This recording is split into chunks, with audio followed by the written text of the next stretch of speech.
Oui. Thomas Sankara avait posé la problématique. Il dit, nous avons le choix entre le champagne pour quelques-uns et l'eau potable pour tous. Voilà la problématique de départ. Le champagne pour quelques-uns, l'argent ne suffit pas. On prend un choix, on fait un choix, soit c'est de l'eau potable pour tous, on transforme donc l'argent du champagne en eau potable pour tous, ou on prend le champagne pour quelques-uns et dont les autres n'auront même pas de l'eau potable. Bonjour la famille. Au cours de cette vidéo, nous aurons à énumérer un certain nombre de points, à savoir qui sera le meilleur profil pour la gouvernance de notre pays en 2025. Et pour cela, Pierre Blaireau-Niemek nous donne quelques points qui pourront en même temps permettre à celui-là de redresser la barre et d'autre part de nous donner une ligne directive sur la gouvernance de notre pays et ainsi sur comment nous pouvons être gouvernés pour les années futures.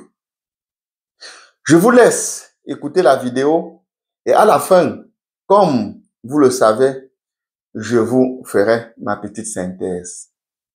Bon visionnage à tous. Au moment de la décolonisation, moi quand on le dit, je n'ai plus besoin de le prouver. Je suis petit-fils de Ruben Oumiobe. C'était la même problématique avant Sankara. Sauf que dans les réunions de l'UPC, il faut qu'on vous le dise, parce que j'entends souvent les gens dire tel était à la création de l'UPC, tel. Non. Les gens qui étaient à la création de l'UPC n'avaient pas toujours la même idéologie que Ruben Oumiobe. Ruben Oumiobe était, entre guillemets, un communiste, formé par Gaston Douda. Chaque fois que les questions de finances se posaient et que Ruben Oumiobe donnait son point de vue, son directoire était contre lui. C'est-à-dire qu'on lui disait que non, mon frère, ceux qui avaient le courage disaient que non, ton orientation de l'affaire de l'argent là nous dérange. Parce que toi, tu ne dis pas comment nous, du directoire, nous allons gérer l'argent. Tu es toujours en train de dire là que dans les maquis, là, qui ne s'en sort. C'est pas ça. Donc, même nous qui sommes sur ce plateau, si on nous met dans le régime actuel qui a gagné, après, nous allons nous empiffrer des mêmes choses et nous n'allons rien changer. Non, parce qu'il n'a pas fait un sondage. Non, personne. Je vais vous dire pourquoi. Il n'appartient pas à un ministre. Je vais même vous dire que vous allez faire la prison si vous changez. C'est-à-dire vous ne changez pas les lignes budgétaires. Le fonctionnement, si on vous dit même comment fonctionnent nos ministères, et vous en savez quelque chose. Ce que vous décrivez là, c'est l'argent des petites copines. Les 60 millions. Est-ce que les ministres fonctionnent avec ça? C'est un argent fou. C'est des lignes à n'en plus finir. Quand tu es nommé ministre, même ministre, on disait un des ministres. Mais c'est un argent fou qui te rend bête. Alors, si vous faites la campagne une campagne politique aujourd'hui au Cameroun, vous dites aux Camerounais ce que vous leur réservez. Si Niemek, je suis président du Cameroun, on ne va même pas commander pour aucun des Camerounais un véhicule qui coûte plus de 30 millions. Ne va pas entrer au Cameroun. Je m'en fous que tu sois homme d'affaires. Parce que tu vas me dire comment tu as fait. Ne vont même pas entrer.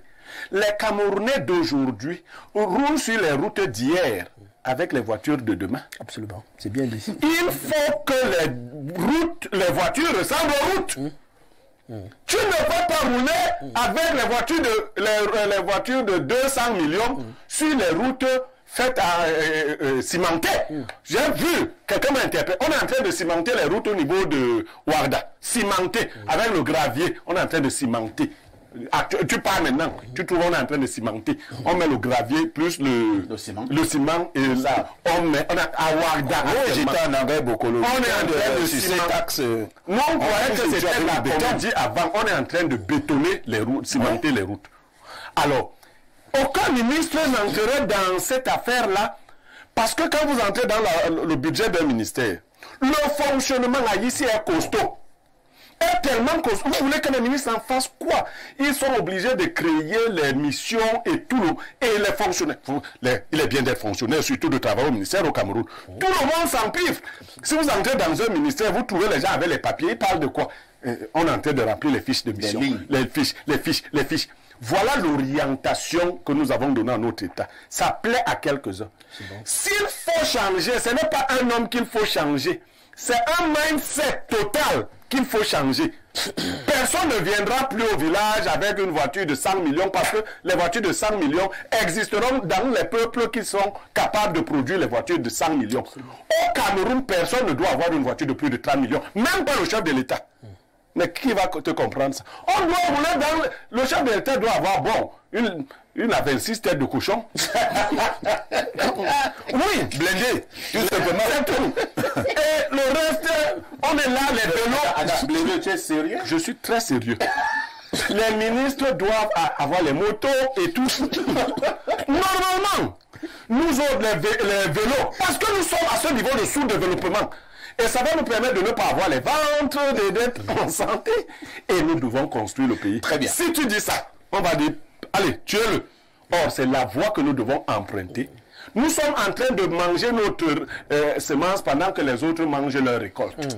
Dans cette vidéo, Blériot Nyamèque met en exergue les carences que nous avons tous observées de la part de nos dirigeants. Et il nous interpelle concernant une situation d'autant plus préoccupante que cette carence observée depuis près de 42 ans. Car aujourd'hui, nous sommes tous d'accord en tant que Camerounais qu'il faut que nous changeons de dirigeants. Mais il vient là de nous faire comprendre qu'il sera difficile de pouvoir savoir qui est le meilleur profil. Car dans la même vidéo, nous avons tous observé le fait qu'il met en avant la partie humaine de notre société, à savoir le mindset de tous les Camerounais. Bon, on peut dire à l'heure actuelle, on peut dire ça comme ça, car il nous a fait mention du fait que, quelle qu'en soit la personne qui prendra le poste du ministre au Cameroun, on observera ou bien on obtiendra les mêmes résultats, c'est-à-dire le détournement de fonds et la mauvaise gestion des fonds de l'État.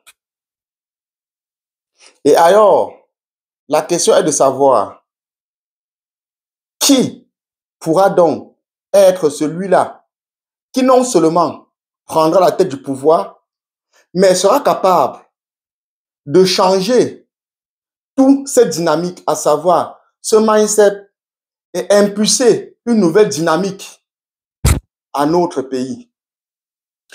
Et d'autant plus que nous sommes là dans un tournant de l'histoire de notre pays. Car depuis le début, depuis la fin de la colonisation, je voulais dire, nous observons qu'on n'a que eu 2 présidents à la tête de notre pouvoir. Un président qui a été nommé par le colon et un deuxième président qui est arrivé au pouvoir par les manœuvres constitutionnelles. Et donc aujourd'hui, nous devons avoir à élire pour une première fois quelqu'un qui pourra diriger les affaires de notre pays. Et pour cela, je pense qu'il est important de ne pas louper le coach en choisissant quelqu'un qui ne correspond pas à nos attentes. Alors, pour tous ceux qui regarderont cette vidéo, j'aimerais qu'en commentaire, vous essayez de mentionner le nom de celui qui pour vous peut être le meilleur profil pour conduire les affaires ou pour nous garantir la prospérité dans les années à venir et en même temps changer la mentalité de tous les Camerounais, ainsi nous impulser dans une nouvelle dynamique. Je serai très content de vous lire en commentaire. Et pour tous ceux qui sont nouveaux sur la chaîne, n'oubliez donc pas de vous abonner, de partager la vidéo pour agrandir notre communauté, de liker pour le référencement de la vidéo, d'activer la cloche de notification pour ne manquer aucune de mes prochaines vidéos. Sur ce, je vous souhaite une agréable journée. Restez en santé car c'est le plus important et à la prochaine. Ciao.